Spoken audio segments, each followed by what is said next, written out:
और जैसा आप जानते हैं, कल भारतीय जनता पार्टी के राष्ट्रीय अध्यक्ष माननीय नितिन नवीन जी ने एक सीरीज आरंभ किया था, कॉम्प्रोमाइज्ड गांधी परिवार, और आज उसी संदर्भ में हम उसे आगे बढ़ाएंगे। कभी कभी मुझे लगता है कि we have given a long rope to the Congress party, और कांग्रेस पार्टी के असलियत को, कांग्रेस पार्टी के परिवार के असलियत को, परिवार ही कांग्रेस है, इसलिए नेहरू, इंदिरा, सोनिया गांधी, राजीव गांधी, राहुल गांधी, प्रियंका वाड्रा, इनके असलियत को जनता के समक्ष संपूर्ण रूप से बार बार रखना पड़ेगा, ताकि इनकी डायनास्टी कितनी कॉम्प्रोमाइज्ड है, इनकी हालत कितनी कॉम्प्रोमाइज्ड है, और इनके कॉम्प्रोमाइजेस के कारण भारतवर्ष को क्या सहना पड़ा है, क्या हानि हुई है, what losses has India taken upon itself because of the compromises of the dynasty of the Gandhi family, is something which we have to remind the Gen Z and the others in the country again and again. आज इसी कड़ी में कुछ विषय मैं आपके समक्ष रखूंगा, मगर सर्वप्रथम मैं ये कहना चाहता हूं कि जो वर्ल्ड एआई समिट हुई थी, आज हमने देखा कि उसके पीछे एक बहुत सोचा समझा प्लान्ड अरेंजमेंट था। सोशल मीडिया में भी हमने देखा कि रील्स चल रही है, और लोगों ने बकायदा ट्वीट करके रील्स के माध्यम से यह बताया है कि उन्हें कांग्रेस कार्यालय से और कांग्रेस के बड़े लोगों का मैसेज आया था कि यदि आप वर्ल्ड एआई समिट के खिलाफ ट्वीट करेंगे या कोई रील बनाएंगे तो आपको 25,000 रुपए, 50,000 रुपए, 1.5 लाख तक आपको पैसा दिया जाएगा। अनेकों ऐसे उदाहरण हम सोशल मीडिया में देख रहे हैं, और ये ऑथेंटिक है क्योंकि बकायदा मैसेजेस डालकर दिखाए गए हैं। मैं भी मीडिया में देख रहा था, कई चैनल्स इसे चला रहे हैं। तो ये जो राहुल गांधी का पूरा एक प्रिपेयर्डनेस था भारतवर्ष को नीचा दिखाने में, और जो स्लोगन वो कॉम्प्रोमाइज्ड का यूज कर रहे हैं, आज हम बताना चाहते हैं कि वास्तविक रूप में कॉम्प्रोमाइज्ड कौन है। इस सिलसिले में, पूरे इस कड़ी में सर्वप्रथम नेहरू जी का नाम आता है। How Nehru was compromised and how the compromises of Nehru compromised our country, आज इस विषय में कहूंगा मैं। चचा नेहरू बोला जाता था उनको, चचा Nehru, he was compromised Nehru. चचा कॉम्प्रोमाइज्ड, वो चचा नेहरू नहीं थे, वो चचा कॉम्प्रोमाइज्ड थे। मुझे लगता है आज से उनको चचा कॉम्प्रोमाइज्ड के नाम से ही बोलना चाहिए। जब चचा ही कॉम्प्रोमाइज्ड होगा तो क्या देश का हाल होगा, आप सोचिए जरा। अभी ये चचा कॉम्प्रोमाइज की पूरी कच्ची चिट्ठी है, बहुत बड़ी चिट्ठी है, कच्ची चिट्ठी। मैं प्रयास करता हूं कि एक एक करके इस विषय को रखूंगा और आप सब भी देखेंगे।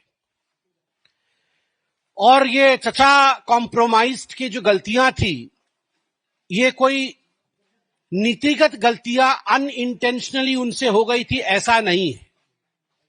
ये गलतियां सोच समझ करके, जानबूझ करके किया गया था ताकि देश कॉम्प्रोमाइज्ड हो। मैं पहला आरोप जो मीडिया के समक्ष और मीडिया के माध्यम से देश के समक्ष रखना चाहता हूं चचा कॉम्प्रोमाइज्ड के बारे में, वह है कि चचा कॉम्प्रोमाइज्ड के सचिवालय में, नेहरू के सचिवालय में सीआईए का इतना पैठ था कि उनके जो विशेष सहायक या विशेष सचिव थे, जिनका नाम M.O. मथाई था, M.O. मथाई को अमेरिकी एजेंट के नाम से बुलाया जाता था। और 60 के दशक में, 1960 के दशक में केजीबी, जो रशिया की एजेंसी है, केजीबी के एजेंसीज के एजेंट भी चचा कॉम्प्रोमाइज्ड के ऑफिस में मौजूद थे। तो चाहे वो एमओ मथाई हो, चाहे केजीबी के एजेंट्स हो, सीआईए और केजीबी का दबदबा चचा नेहरू के ऑफिस पे था। और in the 60s and 70s it used to be said, in fact it used to be said about Nehru's regime that any document that the foreign dispensation needed was readily available for US and for Russia. That was the situation, grim situation I would say, and that was the compromise that Nehru did with the security of this country. सवाल है कि राष्ट्रीय सुरक्षा इतनी खोखली क्यों बनाई गई कि गुप्त दस्तावेज देश के विदेशी हाथों में सौंप दिया जाता था। दूसरा विषय है क्षेत्रीय समर्पण का। ये जो चाचा कॉम्प्रोमाइज थे, चाचा कॉम्प्रोमाइज ने भारत के नक्शे के ऊपर जब मन किया मानो अपने स्केच पेन से ही उन्होंने आंक दिया कि ये पोर्शन पाकिस्तान को दे देंगे, ये पोर्शन चीन को दे देंगे।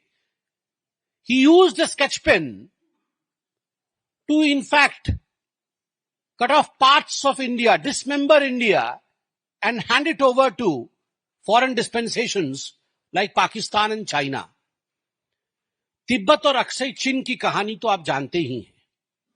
1954 में पंचशील समझौता होता है और पंचशील समझौते के जरिए नेहरू ने तिब्बत को चीन को गिफ्ट में दिया।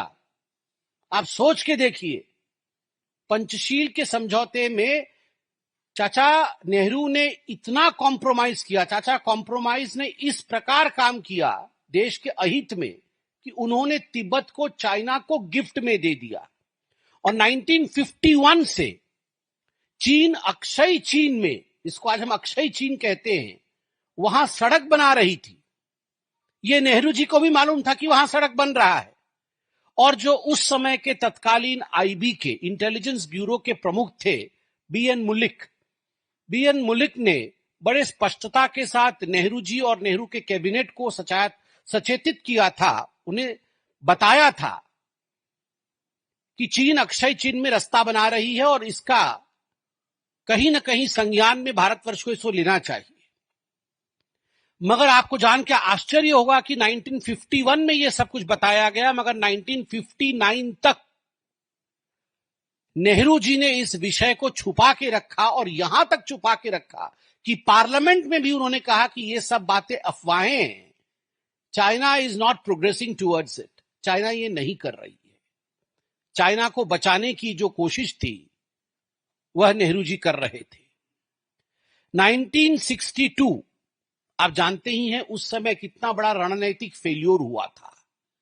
1962 में बिना सैन्य परामर्श के, बिना किसी रसद के और फॉरवर्ड पॉलिसी को मानते हुए जिस प्रकार से हमारे आर्मी को बिना यूनिफॉर्म, बिना जूते, कैनवस शूज पहना करके बॉर्डर में धकेला गया, और वह भी बड़े आश्चर्य के साथ मुझे कहना पड़ रहा है, ये जो आत्मघाती निर्णय था उसको हेड नेहरू जी के ही रिश्तेदार कर रहे थे।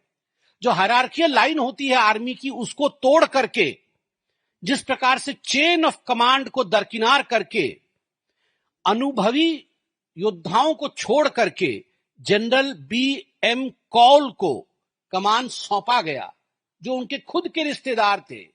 और उसके बाद 1962 में क्या हुआ, क्या हश्र हुआ, उसका परिणाम क्या हुआ, यह भी हम जानते हैं, फॉरवर्ड पॉलिसी की नीति के कारण।